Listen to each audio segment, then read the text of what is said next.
আপনারা অনেকেই আমার কাছে জানতে চেয়েছেন এই সাধারণ ক্ষমায় যারা ভিসা লাগাবেন তাদেরকে কি কি করতে হবে এবং কি কি ডকুমেন্ট তাদের লাগবে এবং যারা আউট পাসে দেশে যেতে চাচ্ছেন তাদেরকে কোথায় যেতে হবে এবং আউট পাস যেতে হলে কত টাকা ফি দিতে হয় এই বিষয় নিয়ে আজকের এই ভিডিওতে আলোচনা করব এবং পরিশেষে যারা সংযুক্ত আরব আমিরাতে অলরেডি ভিসাধারী আছেন, যারা এক কোম্পানি থেকে অন্য কোম্পানিতে পরিবর্তন হতে যাচ্ছেন, আপনার ভিসাটা চেঞ্জ করতে যাচ্ছেন অর্থাৎ ট্রান্সফার হতে যাচ্ছেন, তো আপনাদের জন্য কিছু গুরুত্বপূর্ণ কথা বলবো এই ভিডিওতে। তাই ভিডিওটাকে মনোযোগ সহকারে শেষ পর্যন্ত দেখুন। প্রিয় ভিউয়ার্স, আপনারা ইতিমধ্যে সকলে অবগত আছেন যে সংযুক্ত আরব আমিরাত সরকার 2 মাসের জন্য সাধারণ ক্ষমা ঘোষণা করেছে। আমি অলরেডি অনেকগুলা ভিডিওতে আপনাদেরকে এই বিষয়ে অবগত করেছি। যারা এখানে ভিসা লাগাতে চান অর্থাৎ যাদের রেসিডেন্স ভিসা ছিল, এখানে আপনাদের ভিসা মেয়াদ শেষ হয়ে গেছে, আপনারা রিনিউয়াল করেন নাই, বা যারা ভিজিট ভিসায় আসছেন এসে দেন ভিসা রিনিউয়াল করেন নাই, অবৈধ হয়ে গেছেন, তাদের প্রত্যেককে এখানে ভিসা লাগানোর সুযোগ দিয়েছে সংযুক্ত আরব আমিরাত সরকার। তো আপনারা যারা এখানে ভিসা লাগাবেন আপনাদেরকে কোথায় যেতে হবে? তো আপনারা যারা এখানে ভিসা লাগাবেন আপনাদের প্রথমে যেটা করতে হবে, আপনাদেরকে ইমিগ্রেশন সেন্টার এবং আমির সেন্টারে যেতে হবে না। আপনারা নির্দিষ্ট টাইপিং সেন্টার, যারা ইমিগ্রেশনের কাজগুলা করতেছে সেই সকল টাইপিং সেন্টারগুলাতে গিয়ে আপনাদের ভিসা টাইপিং করবেন। প্রথমে আপনাকে ঠিক করে নিতে হবে আপনি কোথায় ভিসা লাগাবেন, কোন কোম্পানির আন্ডারে ভিসা লাগাবেন, তাদের সাথে কথা বলে আপনার ভিসাটা টাইপিং করে নেবেন। দেন ভিসা টাইপিং হওয়ার পর যদি অ্যাপ্রুভাল চলে আসে সেক্ষেত্রে আপনার ভিসা ওখানে লেগে যাবে। আপনার ব্লক এবং জরিমানা সেখানে কিছুই দেখাবে না, সবগুলা উঠে যাবে। আপনাদের যেটা করতে হবে সেটা হচ্ছে প্রথমে আপনাদের ভ্যালিড পাসপোর্ট থাকতে হবে, 6 মাসের ঊর্ধ্বে মেয়াদ থাকতে হবে। যারা ভিসা লাগাবেন তাদেরও 6 মাসের উপরে পাসপোর্টের মেয়াদ থাকতে হবে। আর যাদের পাসপোর্টের মেয়াদ নেই আপনারা অতি দ্রুত পাসপোর্টটি রিনিউয়াল করে নিতে পারবেন বাংলাদেশ এমবেসি থেকে। তো নেওয়ার পরে কিন্তু আপনারা ভিসা টাইপিং করতে পারবেন। আর ভিসার পাসপোর্টের মেয়াদ যদি 6 মাসের কম থাকে সেক্ষেত্রে কিন্তু আপনাদের ভিসা লাগবে না। আমি আবারও বলে দিচ্ছি, এটা গুরুত্বপূর্ণ বিষয়, এটা মনে রাখবেন। এখন যারা ভিসা লাগাবেন সেটা আপনার এখানে একটা গুরুত্বপূর্ণ বিষয় আছে। অনেকেই দেখেন বর্তমানে অফার করতেছে যে আপনাদেরকে ফ্রি ভিসা লাগিয়ে দিবে, অর্থাৎ ফ্রি ভিসা আপনারা অনেকেই বুঝেন যারা এখানে আছেন।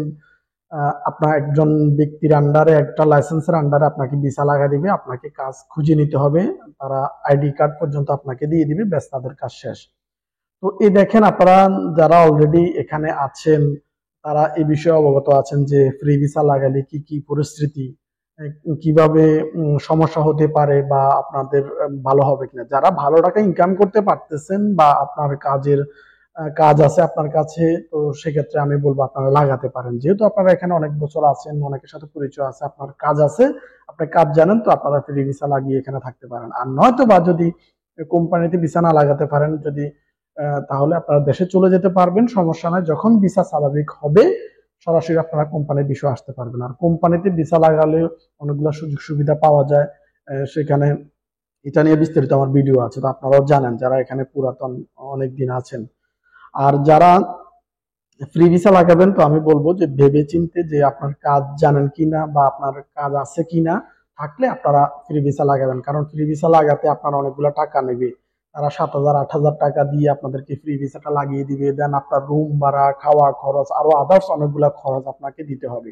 সো যদি আপনার কাজ না থাকে সেক্ষেত্রে আপনি এত টাকা দিয়ে ভিসা লাগিয়ে আপনি যদি কাজ না করতে পারেন সমস্যা করে যাবেন। তো এটা হচ্ছে আপনাদের জন্য পরামর্শ। আর যারা আউট পাসে যাবেন, আউট পাসে যেতে চাচ্ছেন, আপনাদের যদি পাসপোর্ট না থাকে সমস্যা নাই, আপনারা বাংলাদেশ এমবিসি থেকে একটা ট্রাভেল পারমিট নিয়ে নেবেন। তো ট্রাভেল পারমিটটা আপনারা কিভাবে নেবেন, কি কি ডকুমেন্ট লাগে সেটা নিয়ে আমি একটা ভিডিও দিয়েছি, সেই ভিডিওটা আপনারা অবশ্যই দেখবেন। তো আপনারা বাংলাদেশ এমবিসি থেকে একটা ট্রাভেল পারমিট নেয়ার পর আপনারা চলে যাবেন আমির সেন্টার অথবা ইমিগ্রেশন সেন্টার গুলাতে। সেখানে আপনারা আউট পাসের জন্য অ্যাপ্লাই করবেন। আউট পাসের জন্য অ্যাপ্লাই করতে 20 দিরহাম আপনাকে ফিস দিতে হবে। সে 20 দিরহাম ফিস দেওয়ার পর একটা আউট পাসের পেপার আপনাকে তারা দিয়ে দিবে। এই পেপারটা দিয়ে আপনি বাংলাদেশে চলে যেতে পারবেন। অর্থাৎ 14 দিনের মধ্যে আপনাকে এই দেশটি ত্যাগ করতে হবে। তো বিনা অর্থাৎ জরিমানা ছাড়া, কোনো ধরনের জরিমানা, ফাইন, ব্লক কিচ্ছু থাকবে না আপনাদের। আপনারা অনায়াসে আউটপাসে টিকিট কেটে দেশে চলে যেতে পারবেন এবং যখন ভিসা স্বাভাবিক হবে আপনারা আবার এখানে আসতে পারবেন। তো এটা হচ্ছে আপনাদের জন্য। আর ভিসা ট্রান্সফারের বিষয়টা আমি ইতিপূর্বে একটা ভিডিও দিয়েছিলাম যে ভিসা ট্রান্সফার হচ্ছে দুবাইতে। দেখেন, ভিসা ট্রান্সফারে যারা এক কোম্পানি থেকে অন্য কোম্পানিতে ভিসা ট্রান্সফার করতে চাচ্ছেন, তো তাদেরকে আমি একটা পরামর্শ দেবো। দেখেন, অনেকে ভিসা টাইপিং হচ্ছে, দেন অ্যাপ্রুভাল আসতেছে না, রিজেক্ট হয়ে যাচ্ছে, ভিসা ট্রান্সফার হচ্ছে না।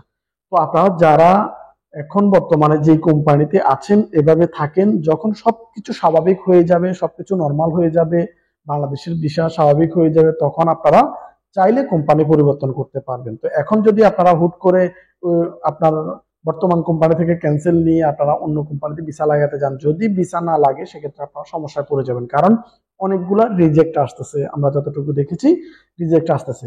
সো দেখে শুনে বুঝে আপনারা এই কাজটা করবেন। এখন যারা যেখানে আছেন, যে অবস্থা আছেন আপাতত এইভাবে থাকেন। যখন সবকিছু ঠিক হয়ে যাবে, যখন ভিসা অ্যাপ্রুভ হচ্ছে, অ্যাভেলেবেল, তখন আপনারা ভিসা ট্রান্সফার হয়ে অন্য কোম্পানিতে ভিসা আপনারা লাগাতে পারবেন। তো এই ছিল আপনাদের জন্য সবচেয়ে গুরুত্বপূর্ণ। আমি আবারও একটু বলে নিচ্ছি, যারা আমিরাতে ভিসা লাগাবেন আপনাদেরকে আপনাদের পাসপোর্টের 6 মাস মেয়াদ থাকতে হবে, 6 মাসের বেশি মেয়াদ থাকতে হবে। আর যাদের পাসপোর্ট নাই তারা দ্রুত পাসপোর্ট বানিয়ে নেবেন। বানিয়ে নেওয়ার পর তারপর আপনারা ভিসার জন্য টাইপিং করবেন। আর যারা দেশে যাবেন আপনারা বাংলাদেশ এমবিসি থেকে ট্রাভেল পারমিট নিয়ে আমির সেন্টার অথবা ইমিগ্রেশন সেন্টারে গিয়ে 20 দিরহাম ফিস দিয়ে আপনারা ট্রাভেল আউটপাসের জন্য অ্যাপ্লাই করে আউটপাস পেপার নিয়ে আপনারা দেশে চলে যেতে পারবেন। আর যারা ট্রান্সফার হতে যাচ্ছেন, বর্তমানে এখানে বৈধভাবে ভিসাদারি আছেন, এক কোম্পানি থেকে অন্য কোম্পানিতে ট্রান্সফার হবেন, আপনারা একটু ধৈর্য ধরেন। যখন সবকিছু স্বাভাবিক হবে আপনারা ভিসা ট্রান্সফার করে অন্য কোম্পানিতে আপনারা যেতে পারবেন। তো এই ছিল এখনকার আপডেট। আশা করছি আপনারা যারা এই প্রশ্নগুলো করেছেন আপনারা উত্তর পেয়ে গেছেন। যদি আপনাদের আরো কিছু জানতে প্রয়োজন মনে করেন বা আপনারা কোনো প্রশ্ন জানার থাকে, অবশ্যই আমাকে ভিডিওর নিচে কমেন্ট করবেন এবং আমাদের চ্যানেলটিকে সাবস্ক্রাইব করে আমাদের সাথে থাকবেন। যারা ফেসবুক থেকে দেখতেছেন আমাদের ফেসবুক পেজটাকে ফলো দিয়ে পাশে থাকবেন। শেয়ার করে ভিডিওটা সবাইকে দেখার সুযোগ করে দিবেন। দেখা হবে পরবর্তী আরেকটি ভিডিওতে। সবাই ভালো থাকবেন, সুস্থ থাকবেন।